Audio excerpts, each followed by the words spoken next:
All right, so we got the how I got the phone to ring with Facebook, and you can too. My question is that AI or is that real? Unfortunately, we didn't update this from, I used it in my last time we spoke like 9 months ago. I wish we actually did update it because you would see the comparison and how far AI has come. This is super basic compared to what we could produce, especially with, was it Gemini just released? Yeah, you guys are definitely gonna want to take some notes on tools to use. I'm gonna talk about like one or two very specific ones we use to produce creative and landers as well. All right, well, I'm going to turn it over. This is perfect. Great segue. Everybody give it up for John Pasto. And don't go anywhere. We're going to keep having speaker after speaker. Next up, Dave Stottleat will host the next panel. So take it from here. Okay, so who here, just so I understand my audience, who here is actively running Facebook ads? All right, so like half media buyers. The rest of you, I'm assuming, are buying traffic or leveraging traffic in some way. Okay, cool. So I personally am a media buyer. I lead a small team. We don't take traffic from affiliates. Everything is produced in-house. We're a creative-driven media buying team. Small team of 9, and we work with mainly in the legal space, which I'll tell you about more in a second. So a couple things you're going to learn today. First, why ad creative is actually going to drive more or less all your performance on the media buying side. How to find the balance between your cost per call versus RPC with media buying. There's a few levers there that I want to focus on, not just the creative side, but also the lander and some other strategies as well that you'll be able to apply yourself. Why I do inbound and outbound is really depends on where you are in the ecosystem and the supply chain of monetizing traffic. And then the honest perspective of a publisher. I just want to get really raw and honest with you as someone that is purely in the media buying side. Because I believe from my experience, I've been doing this about 3 years, but really been buying media for almost 15 years. And I believe there's a big disconnect between the affiliate publisher and the end buyer. And I hope by this talk that I'm able to bridge that gap in perspective so you can work better with publishers, or if you are a publisher, maybe you could just communicate better with your buyers, okay? Everyone, take out your phones, take a picture of this. If you're creating any kind of landers, or if you have any intention of buying traffic yourself, not just taking it from affiliates or publishers, this is a tool you want to be using, okay? It's extremely inexpensive compared to having a developer pretty much do anything. So Lovable, you can literally talk to it and prompt it like ChatGPT, and it will build and customize whatever you want. You could screenshot examples from other sites, literally paste that in with a prompt and talk to like a 3-year-old, and it'll give you the exact type of lander, which is a huge lever and it gives you a lot of leverage when it comes to producing target cost per call, target cost per lead, and getting your CPA in line, whether you're on the buyer or the publisher side. Super important, okay? But before we start, also a quick tidbit about me. Does anyone know that guy in the bottom left with the hat with the dark black hair? Anyone? What's his name?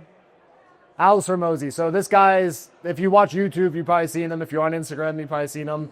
This guy just did a book launch, and for a record, it was some kind of Guinness World Record. He sold $150 million in books in, I think it was like a 24 or 36 hour window. So this guy used to teach gym owners how to grow their gyms with a good offer, which I could tell you more about later, using Facebook ads specifically. So this is actually, I owe this man a lot. Like, he is a large reason of why I do what I do today and why I'm sitting here and sharing what I now do in lead gen and pay-per-call.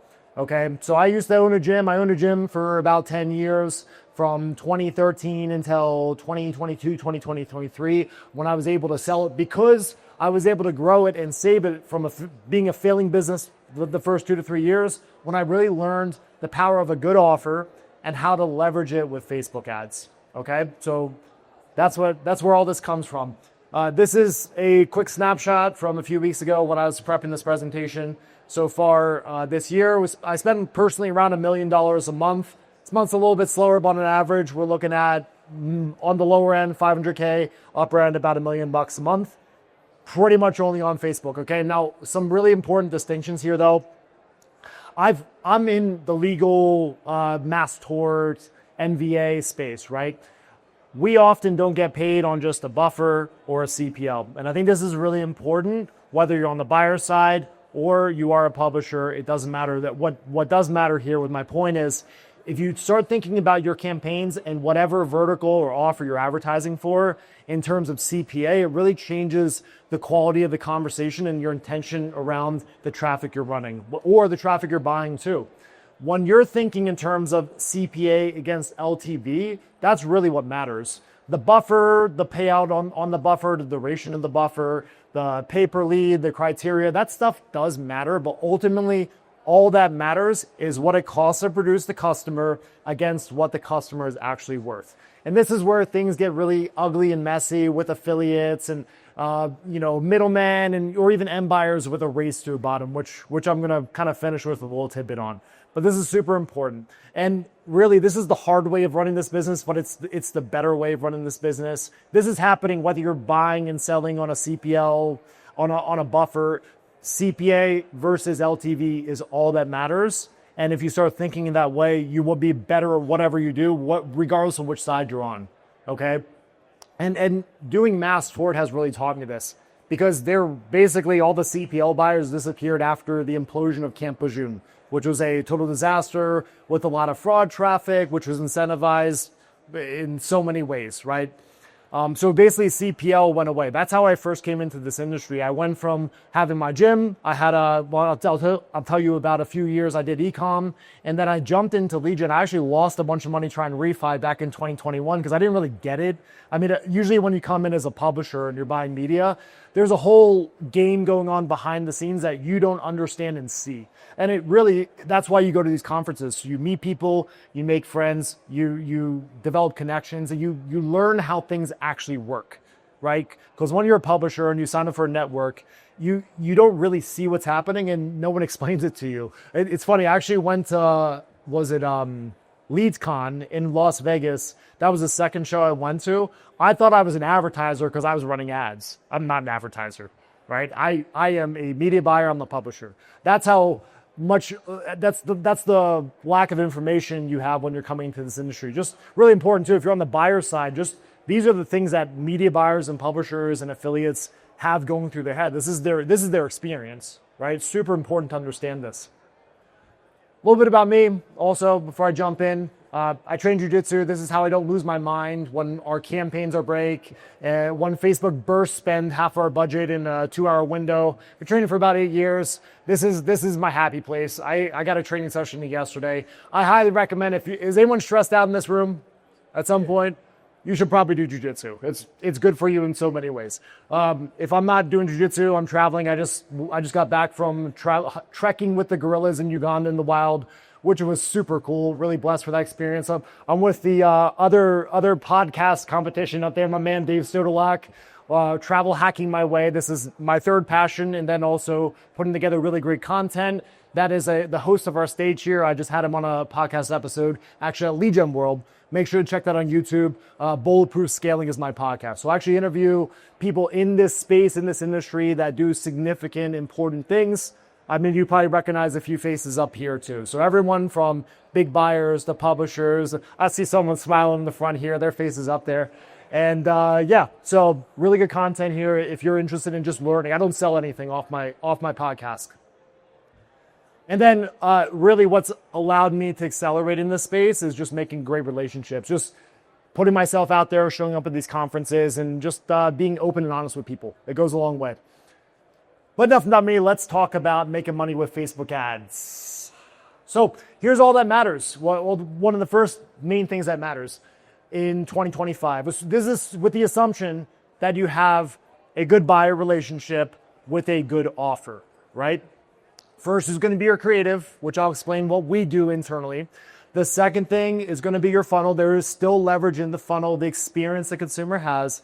The third thing is going to be the campaign structure and testing strategy around that. And then manual bidding would be an extension of that. But it really goes in this order. It does not start with manual bidding. It does not start with cost caps. Those things can and do matter sometimes, more often than not. But ultimately, it all starts with the creative, with a great offer and a good buyer relationship. So here's our process for finding creative ideas. And by the way, if you want these slides, just you'll be able to connect with me after this. I'll send them to you if you want, if you don't have time to grab screenshots of everything. So this is how we identify new creative ideas, okay? So what we're looking for first and foremost, since we've been doing this for years, is we look at what has worked prior. That is almost always going to give you the best starting point when you're starting a new offer, when you're starting a new campaign, when you want to test a new angle. You look at the format, the style, the scripting of what has worked in the past, okay? And that's where you're going to build iterations from there. The second thing is, this is a really important thing. You're going to have a lower win rate with this, but this is going to give you new ideas and concepts that's new to the marketplace. I don't know, does anyone ever look at the Facebook ads library just to see what other people are running?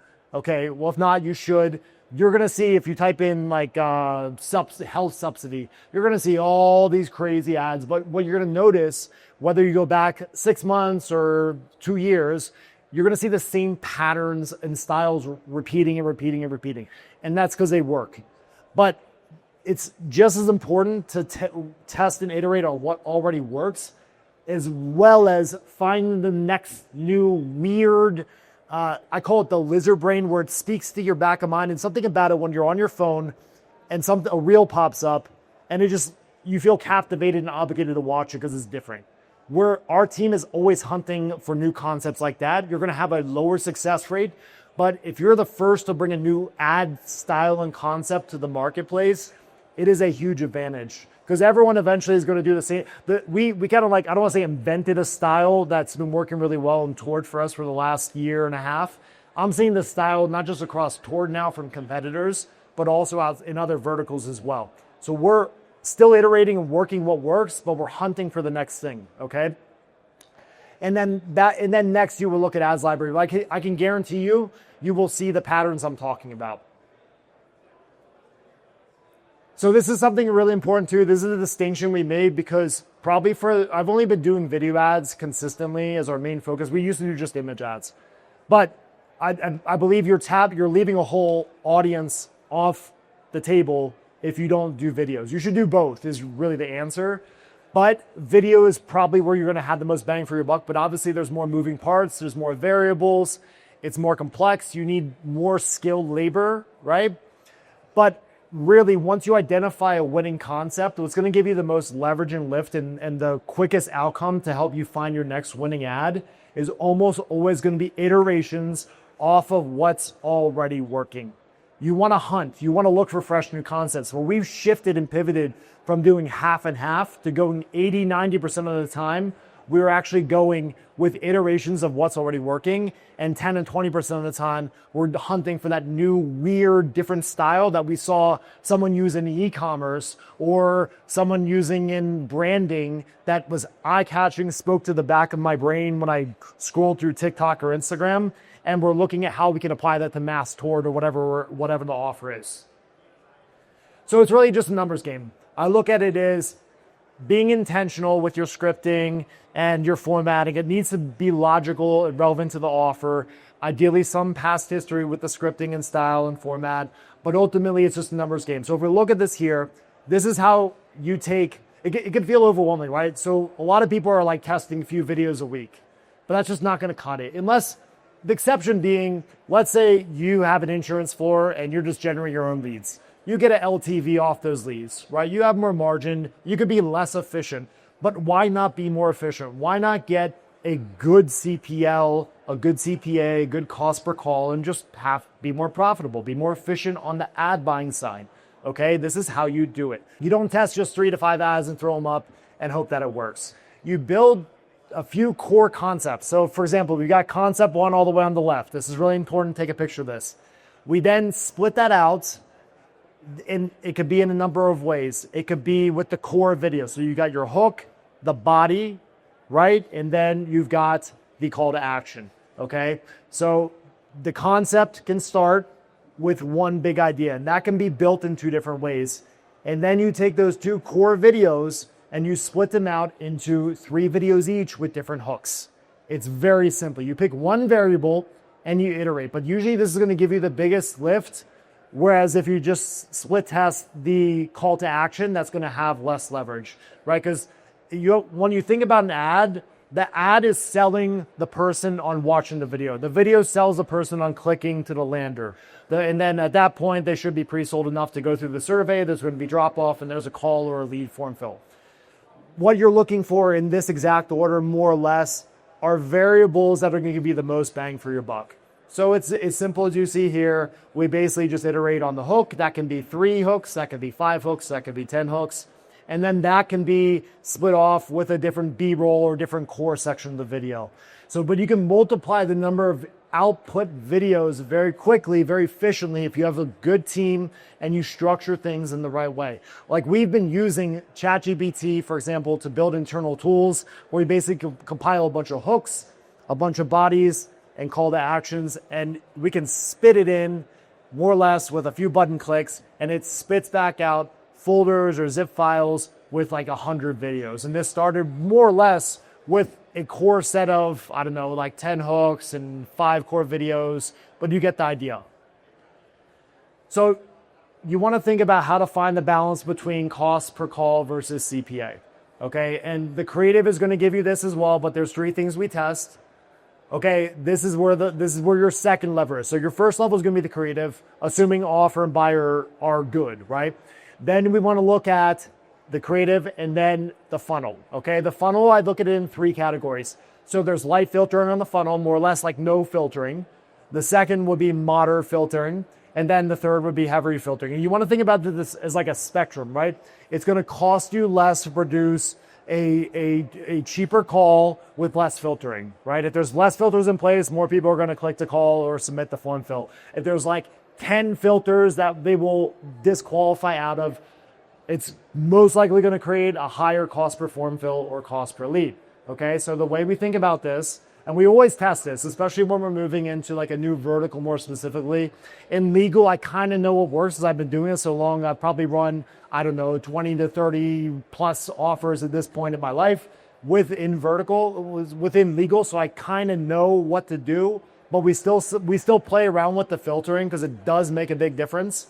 And then, for example, with the first extent of this, you are thinking about how do I just get more call volume through or more lead volume through. This is obviously going to have a higher DQ rate at the call center level, but sometimes the arbitrage makes sense. It just depends how you're set up, if you're running an IVR in between, if you're using a transfer center in between, or if your buyer just wants a massive volume and they got the agents and they don't mind having less efficiency, but the math backs into the right CPA. This is where like pricing is a whole nother conversation on this, right? Real quick, see where it says on Facebook call campaigns. I basically don't touch these. I stopped testing them probably a year ago. Max, he's from Blink Agency. He might have more insight to this. I know we chatted a little about this, but generally speaking, I would avoid, you could test it, but I would avoid running the Facebook click to call. I've never really seen a good outcome from it. And sometimes the cost per call isn't that much better than sending it to a lander. So rule of thumb, just from my experience, you almost always want to send traffic to a lander, even if there's no filtering, okay? But a simple example of this would be a website. So cheapest call, right? So lower RPC, but it should give you a lower cost per lead or cost per call.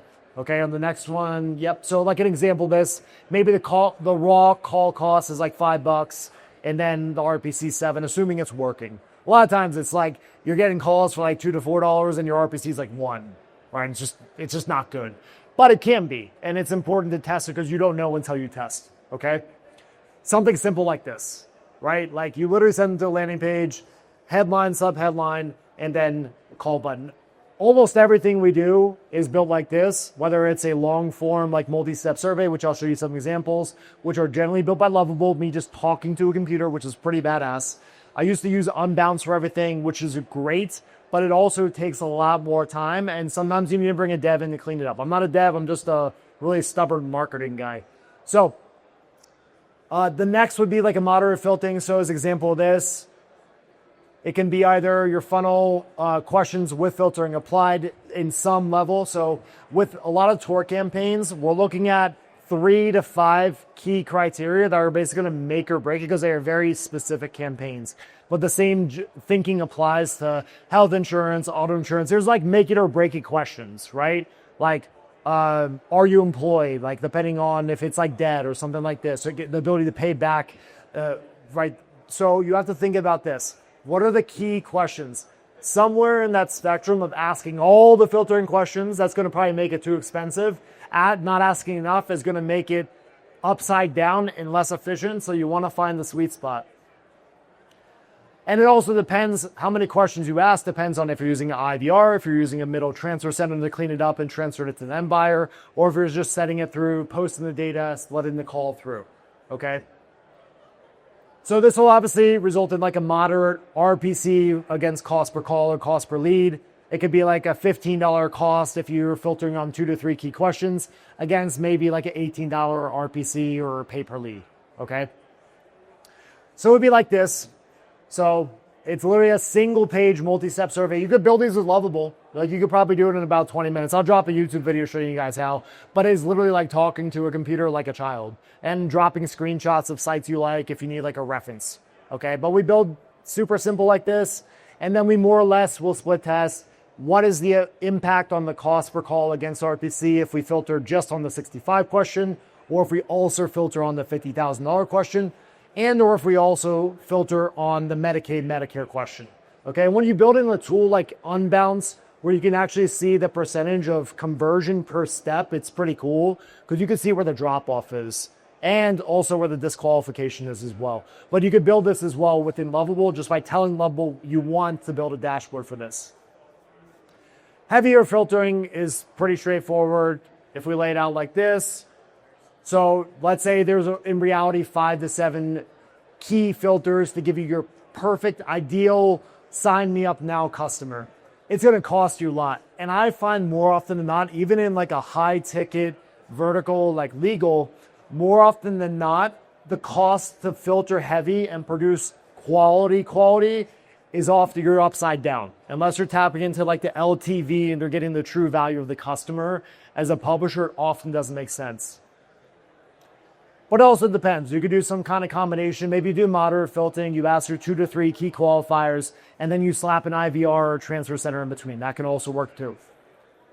Okay, it could look like this, depending on the vertical. $25 to produce a call, $30 RPC in a good world, right? Often it's the inverse of that, if not worse.